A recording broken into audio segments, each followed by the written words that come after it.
each have incredible strength inside, far more than we know.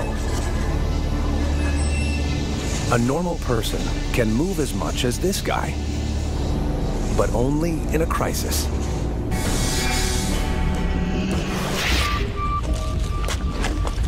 It's a little steep here.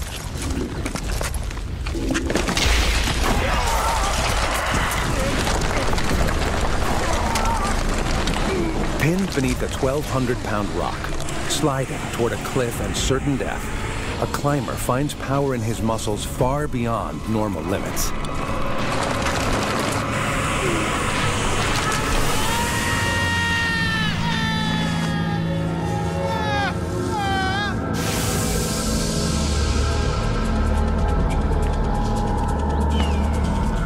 The Sandia Mountains in New Mexico test many climbers. Their granite faces are notoriously unstable. It's a little steep here.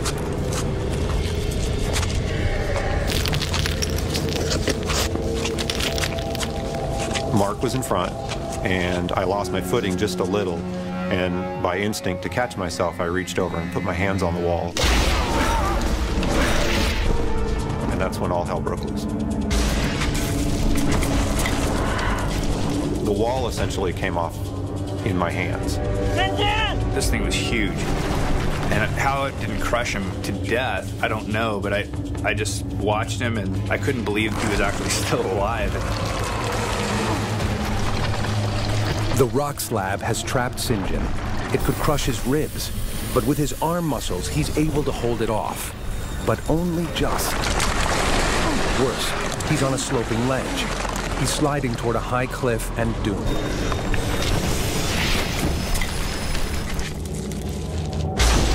He's stunned and in shock, but his body has gone into overdrive. St. John's survival depends on what's locked in the muscles of his arms, chest, and shoulders.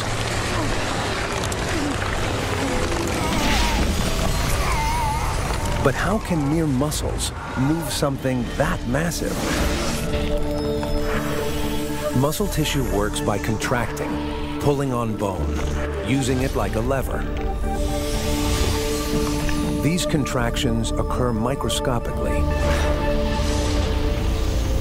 Each of St. John's muscles has thousands of individual fibers, bundled like wires in a cable.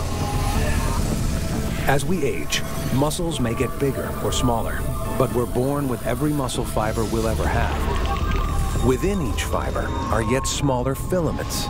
To activate the muscle, chemicals trigger neighboring filaments to ratchet together, intermeshing like locked fingers. As they slide past each other, the whole muscle fiber shortens. These contractions drive all our muscle movement. Yet the big surprise is that most of us use only about a third of our muscle fibers at any one time, even when we feel we exert ourselves. It's the way our muscles deliver power most efficiently. But if St. John's going to stay alive, he has to do something different and move a rock weighing more than half a ton. He's unleashed all the power in his muscles. St. John heaved a boulder weighing 1,200 pounds, 1.5 times the world bench press record. Under normal circumstances, there's no way I would have been able to lift that rock, even a little bit, let alone lift it all the way off of my body. St. John, don't move! Don't move!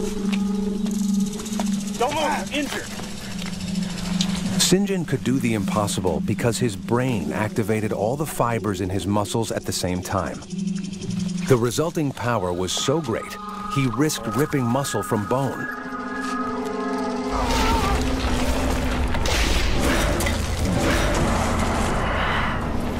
But in a flash of instinct, St. John's brain made a life-saving decision, triggering every single fiber in his arm and shoulder muscles.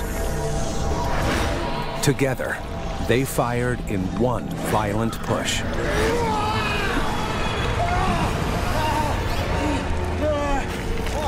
Most people can't consciously or voluntarily make their muscles do that.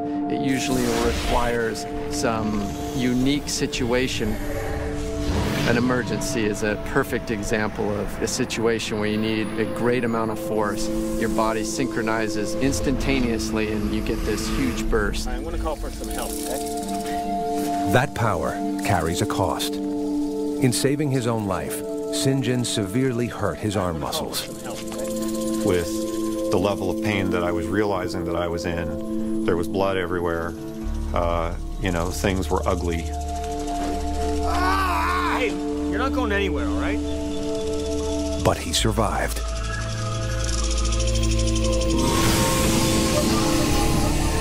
We carry awe-inspiring strength in our muscles that we can summon when we're pushed to the limits. But every day, every hour, our bones have to handle huge forces.